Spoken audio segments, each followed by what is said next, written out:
اعوذ بالله من الشیطان اللعین الرجیم بسم الله الرحمن الرحیم. یک فردی که ما قبلا گفتم دکتر دیانجلیس این رابطه حجاب را کدی مختلف موضوعات دیگر ربط داده. این دمنی کتاب از خود خومگه که انسان و زنها اگر میخواه احساس امنیت کنه، احساس آرامش داشته باشه، یا دمنی سوسایتی که مورد دمنی جامعه که مورد از خانه که برو بمشه اگر احساس امنیت داشته باشه باید کور کنه، باید با حجاب باشه. اونهایی که به حجاب است واقعا اونا در هر لحظه امکان داره که مورد تجاوز جنسی دیگرها و هوسبازا قرار بگیره. و گراوند ریالیتی ما میرم که دمنی ما قبلا هم گفتم دمنی امریکا بگیر، دمنی انگلند بگیر، یا دمنی استرالیا بگیر، یا سویدن بگیر، ساوت افریقا بگیر، اکثر از آزاد ممالک که منشی سکس و جنسی مسائل ها آزادی زیاد است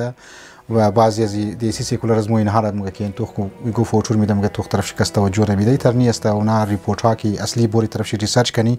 انسان که توجه مونه که گریلو کمی سکسوال اسالت که است بسیار زیاد است، هراسمنت چی سکسوال هراسمنت بسیار زیاد است، جنسی تشدد دمنیس از این ممالک ها که است بسیار زیاد است. اخبار دی گاردین که است از خود متوقع منی ریپورت پیش کرده و همیتر دیگه معتبر ذرایعی که است اونها متوقع منی که درباره از این مسائل ها که است بیان کرده که دمنی یورپی ممالک چقدر درو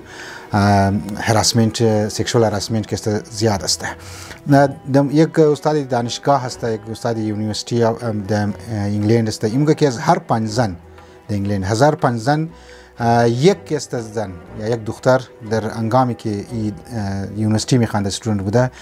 مورد تعرض جنسی که است قرار میگیره، یعنی جنسی تشدد که است قرار میگیره. و این میگه که نه از هر 5000 یک زن، بلکه تو چی میگه از هر 5 زن، یعنی 5 زن اگر بگیر یک شی مورد تجاوز جنسی که است قرار که است گرفته. از اول اگر اسلام باید حجاب را درو میگه که تو اگر حجاب کردی و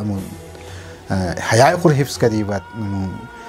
پاکدامنی خود حفظ کردی دیگه مورد جنسی که است قرار نمیگیری. اگر ریشوی که دمنی امریکا انسان توغمونه دی نیویورک تایمز لیکای کده مگه در سال 2012 در حدود 26000 مرد و زن در فوج امریکا که است، یعنی دمنی خود ارتش امریکا فوج امریکا مورد تجاوز جنسی قرار گرفته.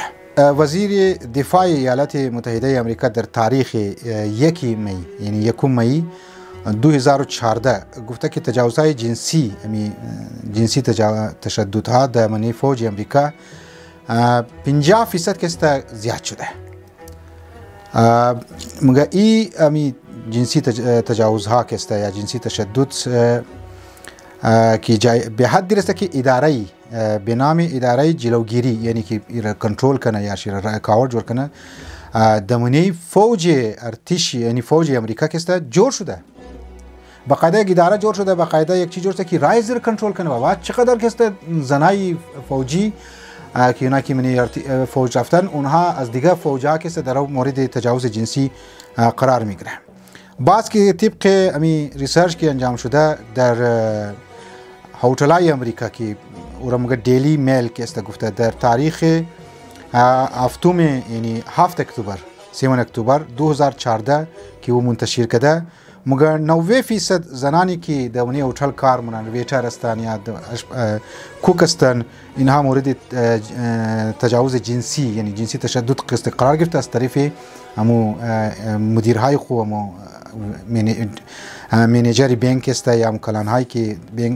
منیجری ببخشید منیجری هتل از طریق از نام مورد تجاوز جنسی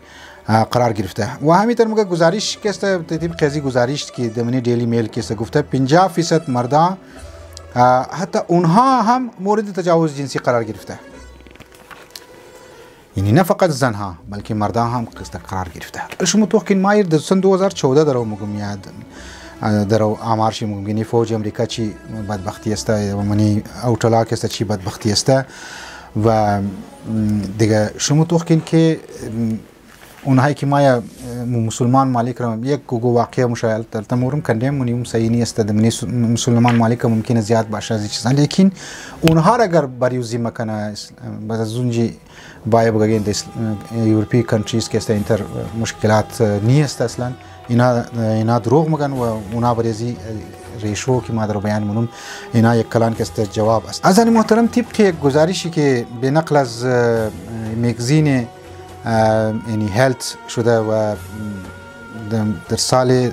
که در هر سال اینا درباره هلت که است مختلف ریپورت پیش می‌کنه مگه هر سال در حدود 25,000 زن امریکا والا از تجاوز جنسی که سینا پرگننت میشه و همینطور در امریکا در هر دقیقه که در امریکا 1/3 زن با مثلا عمرش که 18 باشه مورد تجاوز و جنسی قرار میگیره یعنی جنسی تشدد قرار میگیره و 51% زنان مورد تجاوز قرار گرفته اوریج عمرش که توکنی از بین 16 تا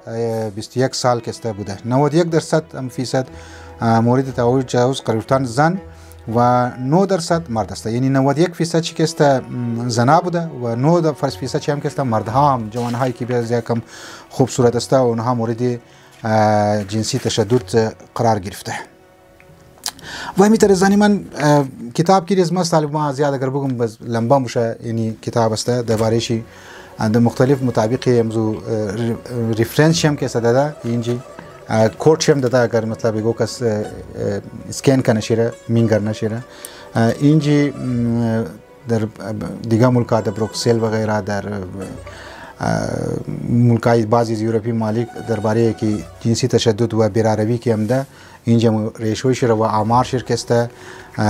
گفته و اونها تقریبا امزو فرهنگی برهنگی درو آیسته آیسته شاید در نظر از ما البته کم زودم شاید باشه اونها طرف حجاب درو که توجه کدره بعضی از دانشمندان چی بعضی از متفکرین چی که مو درو طرف بی‌حیایی درو موری مو طرف بدبختی درو موری ازول بعضی من واقعا نمیترسته متابل دنیا را در اوج نرسیده لذت دنیا را اگر بوری لاوج لذت تمام فیسیلیتیز مور میلاو شونه از بعد مو کست مگیاری دنیا هم چیز نبود اصل است یک یاد خدا هست اصلی است که موشم بوری به طرف کمال الهی لذت های حقیقی اونجا است یورپی مالک تمام لذت های دنیوی را دیدن اونها علی دنبال مسائل روحی هستن لذت های روحی هستن که خودخوزی چیزا نجات بیدن و بورن به طرف خدا است باین کار میخواه اونا را اگر کم ذره اشاره بیده انسان ها اونا مای زود لیکن مو خبر ندارم که سفر از مو کی تمام شنا سوسایتی از موز بیر عربیه کی مو نجات پیدا کنی. السلام علیکم و رحمت الله و برکاته.